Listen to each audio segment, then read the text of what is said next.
ká pé a kú ìsinmi òní. Ṣé àlàáfíà lẹ wà gẹ́gẹ́ bí èmi náà ti wà ní àlàáfíà?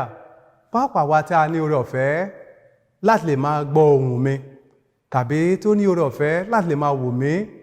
Mo gbà ládùúrà yìí pé Ọlọ́run àlàáfíà kò ní fi wá sílẹ̀.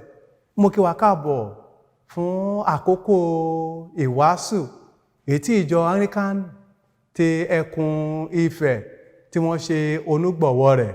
Àdúrà mi ni pé oore ọ̀fẹ́ Ọlọ́run kò ní fi wá sílẹ̀. Ẹ jẹ́ kí a jọ gbàdúrà. Bàbá mímọ́ olóore ọ̀fẹ́ jùlọ, ṣe la dúpẹ́ lọ́wọ́ rẹ fún ọjọ́ ìsinmi òní, pàápàá fún àánú tí à ń rí gbà, fún oore ọ̀fẹ́ rẹ nínú ayé wa. A dúpẹ́ a yìn ọ́, bàbá mímọ́, gbọ́ ọpẹ́ kó gba àyìn wa. Gbà ládùúrà Olúwa, bí a lọ sínú ọ̀rọ̀ rẹ, jọ̀wọ́ jàre wa mí sí wa. Ọ̀rọ̀ rẹ ìyè ni, ọ̀rọ̀ rẹ ìbùkún ni, ọ̀rọ̀ rẹ agbára ìtúsílẹ̀ ń bẹ níbẹ̀. Lónìí Olúwa wa tú wa sílẹ̀, fún wa ní oore ọ̀fẹ́ láti lè fẹ́ ọ, àti ní ìkẹyìn ayé wa. Bàbá jọ̀wọ́ jálè bá ọ jọba.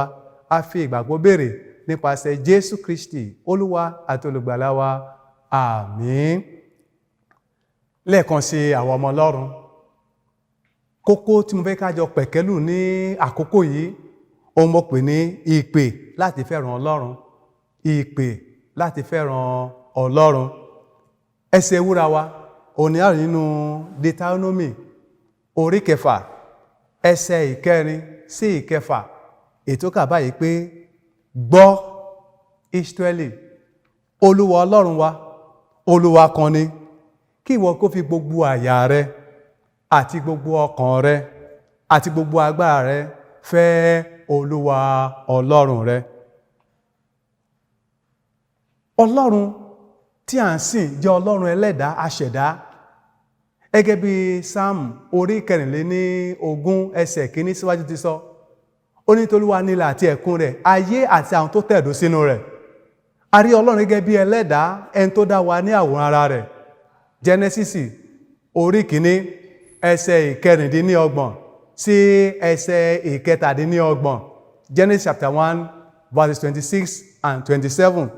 Ọlọ́run ẹni tí a mọ̀ gẹ́gẹ́ bí ẹni tó dá ayé àti ọ̀run, tó fún àwa ènìyàn ní oore ọ̀fẹ́ nígbà tó dá wa ní àwòrán ara rẹ̀, tá fi wà láyé, tá fi wà láàyè wa. Lónìí à ń rán wa létí pé ìpè láti fẹ́ràn Ọlọ́run, ìpè láti fẹ́ràn ẹlẹ́dàá wa, ẹni tó mọ̀ wá tó sì mọ ìrònú wa. Tá bá wo ayé tí a wà yìí dáradára, tá bá wò ní fínífíní, a rí pé ohun tá pè ní ìfẹ́ Ọlọ́run ó ti sọnù pátápátá láwùjọ wa. A lè sọ pé ilé ayé tí a wà yìí ó ti doríkodò.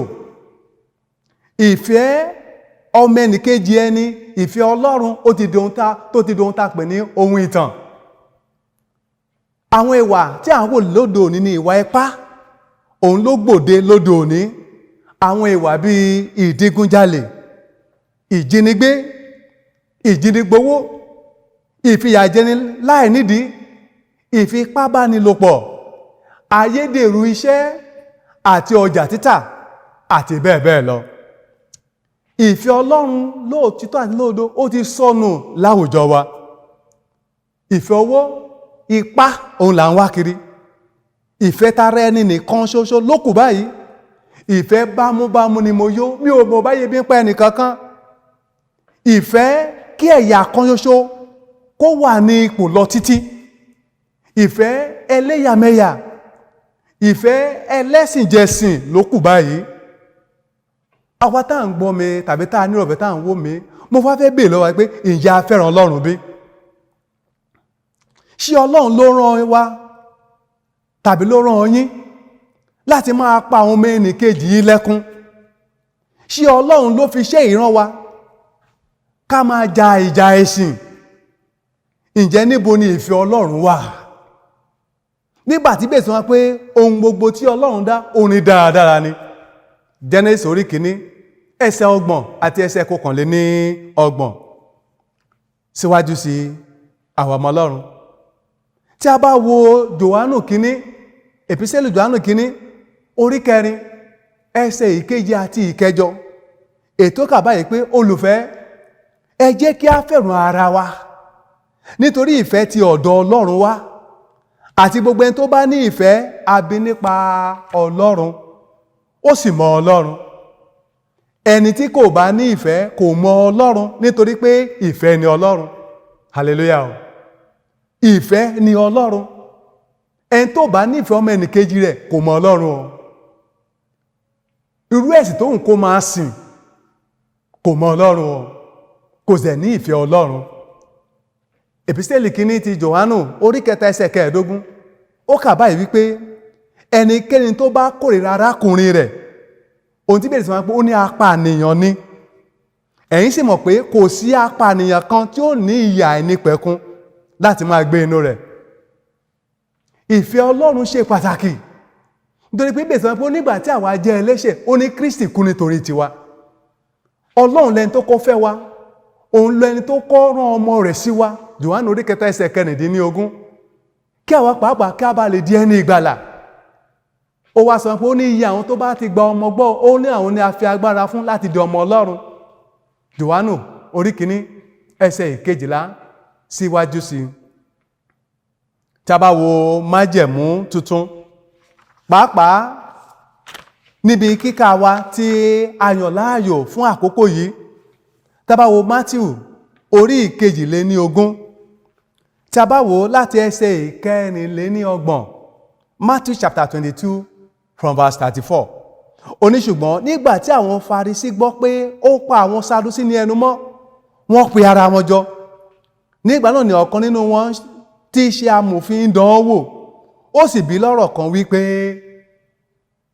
Olùkọ́ni, èwo ni àṣẹ ńlá nínú òfin? Ó ní Jésù sì wí fún un pé, kí ìwọ kí ó fi gbogbo àyà rẹ àti gbogbo ọkàn rẹ àti gbogbo inú rẹ fẹ́ Ọlọ́run Olúwa rẹ. Èyí ni èkíní àti òfin ńlá. Ó ní èkejì sì dàbí rẹ̀, ìwọ fẹ́ ọmọ ẹnìkejì rẹ bí ara rẹ. Nítorí àwọn òfin méjèèjì ní gbogbo òfin àti wòlíì rọ̀ mọ́. Ǹjẹ́ mo wá béèrè lọ́wọ́ rẹ, ṣé o ti gbàgbé Ọlọ́run rẹ? Ṣé o ní ìfẹ́ yìí? O ní ìfẹ́ Ọlọ́run? Ṣé òun ṣe ìfẹ́ Ọlọ́run? Ìwé Oníwàásù orí 12 ẹsẹ̀ 1 ó sọ wípé, rántí ẹlẹ́dàá rẹ nísinsìnyí, ní ọjọ́ èwe rẹ, nígbà tí ọjọ́ ebi kò tíì dé àti tí ọdún kò tíì súnmọ́ tílé, nígbà tí ìwọ wípé èmi kò nínú dídùn nínú wọn. Nígbà tó ṣe wà láyé ní àkókò láti rántí Ọlọ́run rẹ, ní àkókò láti fẹ́ràn Ọlọ́run rẹ, láti ṣe ìfẹ́ rẹ̀. Rántí pé ọ̀dọ́ tó bá lo àkókò rẹ̀ láti sin Ọlọ́run, ó dàbí odò tó gbàgbé orísun rẹ̀, ó ṣetán láti gbẹ. Mo rọ̀ ọ́, má yẹ jẹ́ kí ìfẹ́ ayé yìí kí ó gbé ọ lọ, nítorí pé ayé yìí ń kọjá lọ àti gbogbo ìfẹ́kúfẹ́ rẹ̀. Ọ̀pọ̀ lónìí nítorí ipò, nítorí ohun tá jẹ, ohun tá mu, ló ti dàdàkúdà sí ìgboro. Té pé ìfẹ́ ayé, à ń ṣe yahoo, à ń sọ ogúndogójì àti bẹ́ẹ̀ bẹ́ẹ̀ lọ. Bíbélì sọ pé ó ní ohun ayé yìí yóò sì bá ayé lọ. Ìwọ ọmọ Ọlọ́run tó ń gbọ́ mi, rántí arákùnrin tá pè ní Débásì, ẹni tó pé nítorí ìfẹ́ ayé ó kọ̀ Ọlọ́run sílẹ̀, ó sì bá ayé lọ. Ṣé ti Judas Iscariot ní ká sọ ni? Nítorí 30 ṣékélì, ẹni tó ta Olúwa rẹ̀, nítorí owó tí máa ń wó ni mọ́lẹ̀. Rántí ohun tí Paul pápá sọ sí Tímótì ọmọ rẹ̀ ní Tímótì kìíní orí 6 láti ẹsẹ̀ kìíní dé ìparí. Ó ní ẹnikẹ́ni, pápá ẹsẹ̀ 6 síwájú, ó ní ẹnikẹ́ni tó bá fẹ́ ohun ayé yìí, nítorí owó tàbójú kòkò tàbọ̀kọ́ tó wà ń bẹ̀, ó ní pé ó ti bá ayé lọ. Mo rọ̀ ọ́, àkókò ní láti wá Ọlọ́run rẹ. Rántí ìtàn arákùnrin tá a kọ ní Lúùkù orí 19 láti ẹsẹ̀ 19. Luke chapter 16 from verse 19. Ó sọ nípa ọkùnrin ọlọ́rọ̀ ni, ẹni tó pé gbogbo tiẹ̀ jíjẹ dídùn ṣùgbọ́n ó gbàgbé Ọlọ́run rẹ̀. Ní ìkẹyìn, ó mà wá ìka àbámọ̀ ó kì bọ ẹnu rẹ̀, nítorí pé ó gba ìgbé Ọlọ́run. Àwọn ènìyàn Ọlọ́run, àkókò nìyí láti wá Ọlọ́run.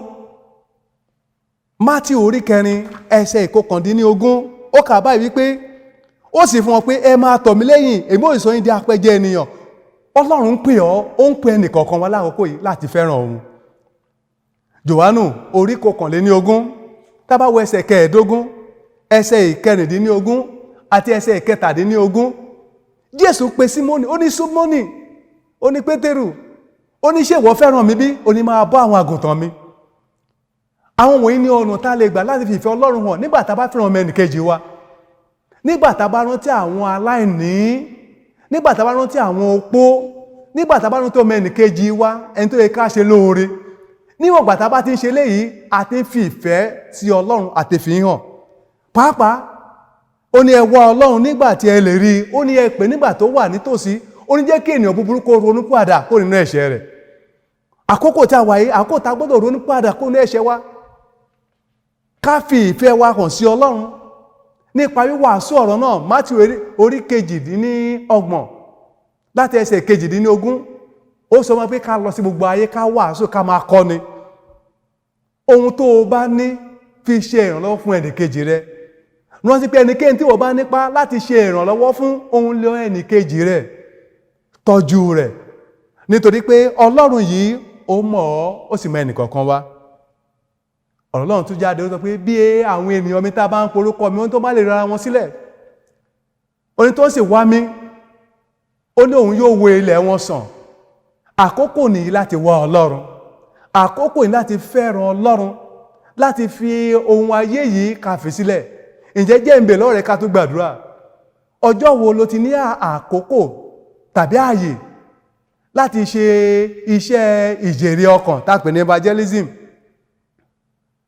Ìjọ́ wo ló ti fi ohun ìní rẹ ló ti fi ṣe ẹlòmíràn lóore? Ìjọ́ wo ló ti rí ọmọ ẹnìkejì tó ń bọ́ sínú kòtò tó fà á jáde? Ìjọ́ wo ni ìwọ pàápàá ló ti wò wípé mo fẹ́ fi owó mi, mo fẹ́ gbé iṣẹ́ Olúwa lárugẹ? Ọlọ́run pè ọ́ láti fẹ́ràn òun. Ó ní gbọ́ Ísírẹ́lì, ó ní Olúwa Ọlọ́run wa, Olúwa Ọlọ́run kan ṣoṣo ni.